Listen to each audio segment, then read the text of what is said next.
एक ऐसा सन्यासी जो अपने वैराग्य, ज्ञान, विवेक, ध्यान, साधना की सुगंध से प्राणी मात्र को आत्मानंद की अनुभूति करा रहा है। एक ऐसा प्रवचनकार जिसके प्रवचन श्रवण के लिए हर जाति, संप्रदाय, समाज, क्षेत्र के लोग आतुर रहते हैं। एक ऐसा आत्मार्थी संत जो श्रमण संस्कृति की लौ को भौतिकता की चकाचौंध में भी निरंतर प्रज्वलित रखने हेतु संकल्पित है। एक ऐसा आध्यात्म योगी जो अपनी ध्यान साधना के द्वारा पूरे विश्व को सुख, शांति, समृद्धि का मार्ग दिखा रहा है। एक ऐसा महासाधक जो भारतीय ऋषि परंपरा को पुष्ट रखते हुए साधनारत है। एक ऐसा समाज सुधारक जो अपनी परंपराओं के निर्वहन के साथ सामाजिक विसंगतियों, कुरीतियों, आडंबरों पर वैज्ञानिक तरीके से प्रहार कर रहा है।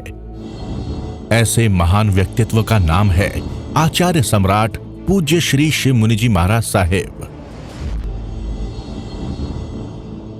ये अनुपम महापुरुष अपनी ध्यान साधना से, अपने चिंतन से, अपने पुरुषार्थ से संसार को एक नए उजाले की ओर ले जा रहा है। उजाला ज्ञान का, उजाला ध्यान का,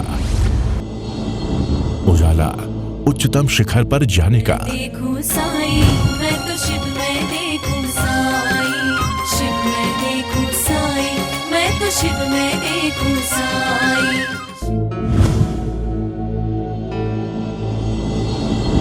सबसे बड़ा मिथ्यात्व ये है, देह का मतलब ये शरीर, इस शरीर को अपना माना। यदि हम देवगति में गए तो देव के शरीर को अपना माना, गति को अपना माना। मनुष्य बन गए तो मनुष्य देह को अपना माना। पशु गति में गए तो पशु को अपना माना। और नरक गति में गए तो नरक का नेरिया भी वहीं रहना चाहता है, सुख चाहता है वहीं, उसको वही देह अच्छी लगती है। एक कीड़ा, गंदी नाली का कीड़ा, वो भी बाहर से निकलना नहीं चाहता, उसको वही जगह अच्छी लगती है। ये है हमारा अनादिकाल का मिथ्यात्व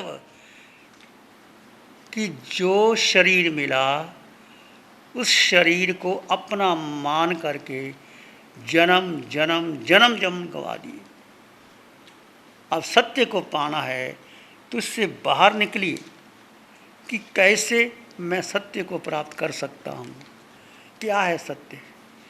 तो पहले जो मेरा शरीर जिसको मैंने अपना मानता रहा है, जिस शिव मुनि का शरीर, शरीर के साथ नाम, पद, प्रतिष्ठा जो भी है, जो आपका परिवार है, माता पिता, बहन भाई, परिवार, हमारा अपना परिवार, साधु साध्वी, श्रावक श्राविका, इसके साथ जो मोह है, इसके साथ जो अटैचमेंट, हमने घर बार तो छोड़ दिया, एक परिवार छोड़ दिया, 10-100 लोगों को छोड़ दिया, परंतु घर वालों के साथ, परिवार वालों के साथ या साधु बनने के बाद जो हमारा संग है, श्रावक वर्ग है, साधु वर्ग है, क्या उससे मोह टूटा?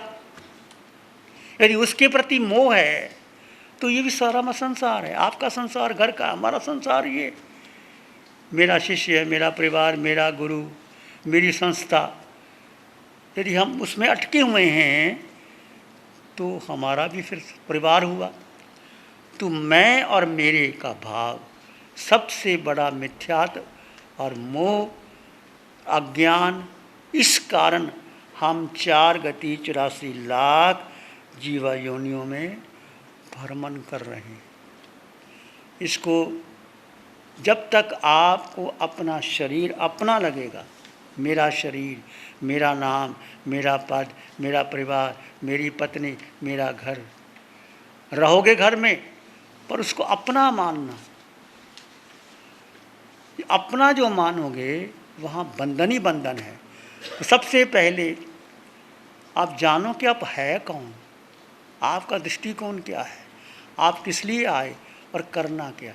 हमारी जो भूल हुई है, अनादिकाल की भूल, कि ये जीव, ये जो आत्मा, ये देह के भीतर है, यही अपने को भूल गया, हमने सबसे बड़ी भूल क्या की है, हमने अपने को बुला दिया कि मैं हूँ कौन, मेरा अस्तित्व क्या है, मेरी शक्ति क्या है, मैं क्या कर सकता हूँ। ये जीव सिद्ध बन सकता है, ये जीव मोक्ष को प्राप्त कर सकता है, ये जीव केवल ज्ञान को प्राप्त कर सकता है, ये जीव तीनों लोकों को एक साथ जान सकता है और देख सकता है। परंतु जीव ने अपने को भुला दिया। कैसे भुला दिया? जीव ने अपनी शक्ति किसको दे दी? मन को दे दी, बुद्धि को दे दी, ये पांचों इंद्रियों को दे दी। आंखें रूप देखना चाहती, नासिका सुगंध लेना चाहती,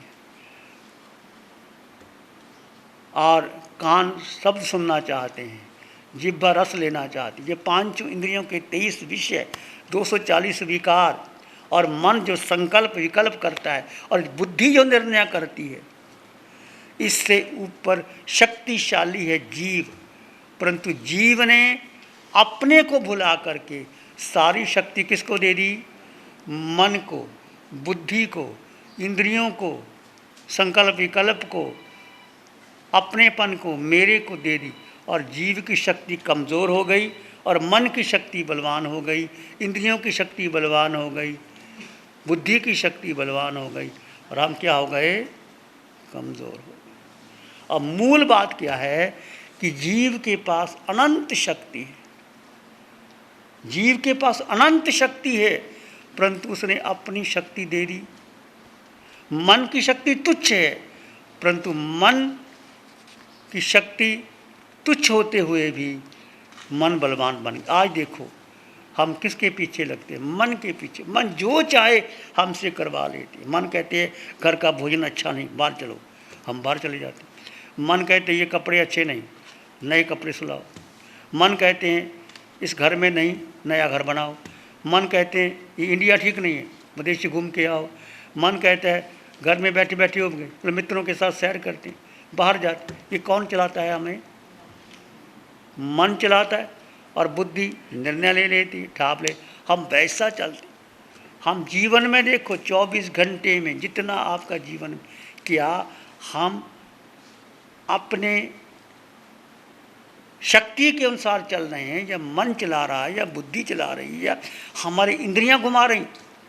ये जन्मों जन्मों से जिस गति में, जिस योनि में हम जो गए, हमने वो ही धारण किया। तो आज हम समझें मन क्या है। मन एक पुद्गल है, मन की कोई शक्ति है ही नहीं, बुद्धि कुछ नहीं कर सकती। यदि जीव अपने में आ गया, मन, बुद्धि, इंद्रियां कुछ नहीं। इसलिए जब आप ध्यान में बैठते हैं तो पहली सूचना ये होती है कि जीव तुम अपने में आ जाओ, और मन को, बुद्धि को, इंद्रियों को, संस्कारों को, धारणाओं को, परंपराओं को, विचारों को, जो भरा है खोपड़ी के अंदर, वो बाहर निकाल दो। वो कचरा है, उस कचरे को हम संभाल के रखते। पता चल जाए तिजोरी के अंदर जो हीरा नकली है, तो क्या संभाल के रखोगे? बाहर फेंक दोगे? कांच का टुकड़ा है ये, तो असली हीरा संभाल के रखोगे। तो पता चल गया कि मेरे मन ने जन्मों तक जो कचरा भर के रखा है वो मेरा है ही नहीं। कभी इसका, कभी उसका, कभी उसने कहा, कभी उसने कहा, कभी उसकी बात पकड़ ली, कभी उसकी बात पकड़ ली, कभी उसको अपना मान लिया, कभी उसको अपना मान लिया। परिवार वाले ने, कभी पिता ने कहा, कभी माँ ने कहा, कभी बहन ने कहा, कभी किसी ने कहा, उसकी बात पकड़ करके हम इतना आर्त रौद्र ध्यान में पड़ गए कि कर्मों के बंधन बांध लिए। तो इसको दूर करने के लिए सबसे पहले निश्चय करो कि जो मन संकल्प विकल्प करता है वो मेरा नहीं, वो मैं नहीं। जो बुद्धि निर्णय लेती वो मैं नहीं। और जो इंद्रियों हमें घुमाती, ठीक है आपको भोजन चाहिए, कैसा भोजन चाहिए, कितना भोजन चाहिए, आपने वस्त्र पहनने, कितने वस्त्र चाहिए, मकान चाहिए, कितने मकान चाहिए। जो आवश्यकता है वो ज़रूरी है, आप ले सकते हैं शरीर को, परंतु आवश्यकता इच्छाएं की जो पूर्ति नहीं होती, उसमें हम आगे से आगे भ्रमण करते रहते हैं। तो पहले समझो एक जीव, सत्य क्या है? तीनों लोकों में, तीनों कालों में एक ही सत्य है। तुम कहाँ, तुम हो कहाँ, वो सत्य है कहाँ? हम बाहर ढूंढ रहे हैं। जहाँ सत्य है वही सुख है, वही ज्ञान है, वही दर्शन है, वही शक्ति है। हम कहाँ ढूंढ रहे हैं? बाहर ढूंढ रहे हैं। तो अभी तक हमें पक्का विश्वास, श्रद्धा ही नहीं हुई।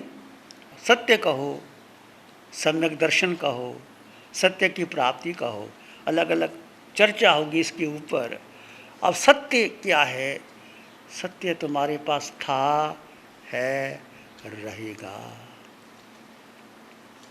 वो बाहर है ही नहीं, इसको भीतर जानोगे, समझोगे।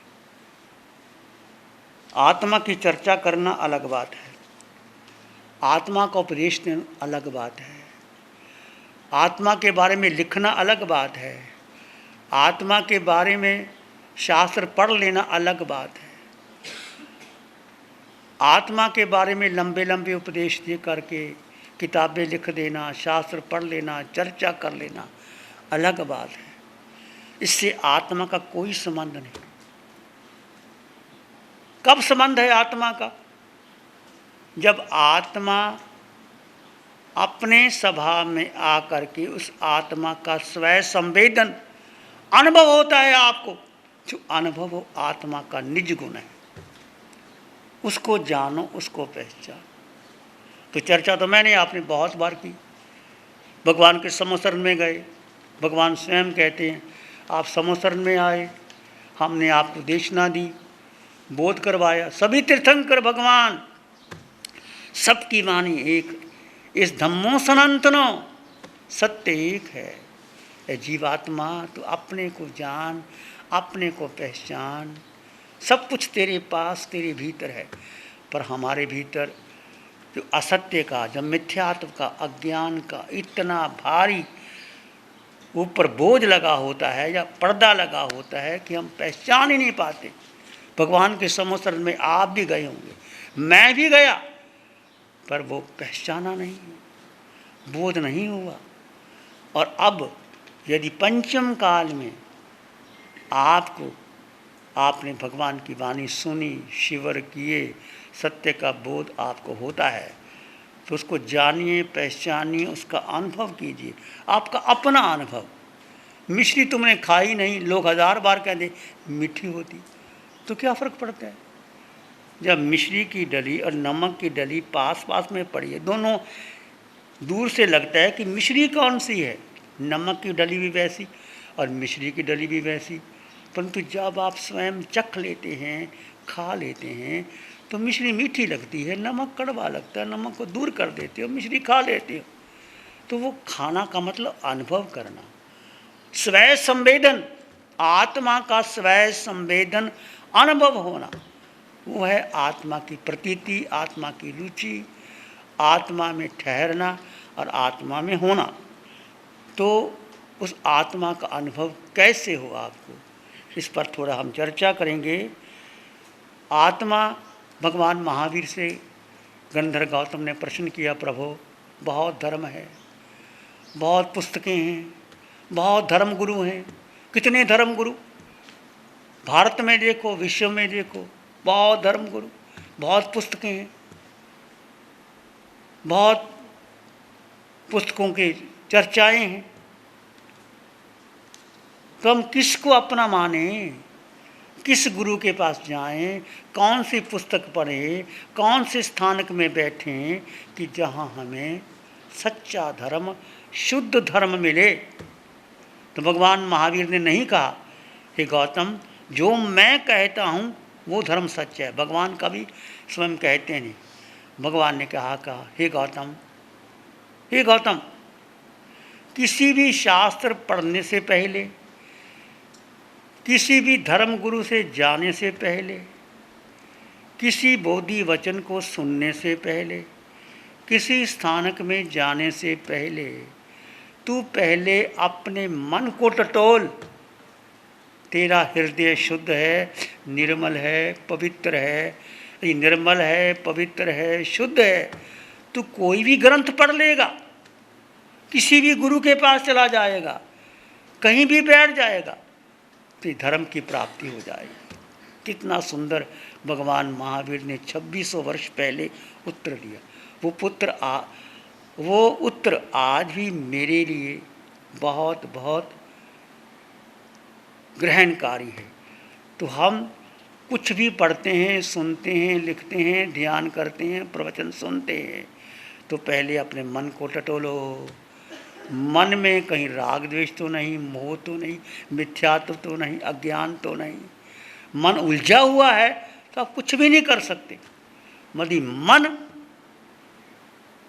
स्वच्छ है, निर्मल है, तो सब कुछ कर सकते हैं। प्यारी गुरुवाणी है, बड़ी ही सुहानी। नमो अरिहंतानंग, नमो सिद्धानंग, नमो आर्यनंग, नमो जयनंग, नमो लोय सब सावनंग, धम्मो मंगल मुखी धमा हिंसा संयमो तबो देवावित्तं नमं संति जस धम्म श्यामनो। श्री चत्तारी मंगलम, अरहंता मंगलम, सिद्धा मंगलम, साहु मंगलम, केवली पाणत्तो धम्मो मंगलम। चत्तारी लोग उत्तमा, अरहंता लोग उत्तमा, सिद्धा लोग उत्तमा, साहु लोग उत्तमा, केवली पाणत्तो धम्मो लोग उत्तमा। चत्तारी शरणं पवज्जामि, अरहंते शरणं पवज्जामि, सिद्धे शरणं पवज्जामि, साहु शरणं पवज्जामि, केवली पणत्तं धम्मं शरणं पवज्जामि। चार है शरण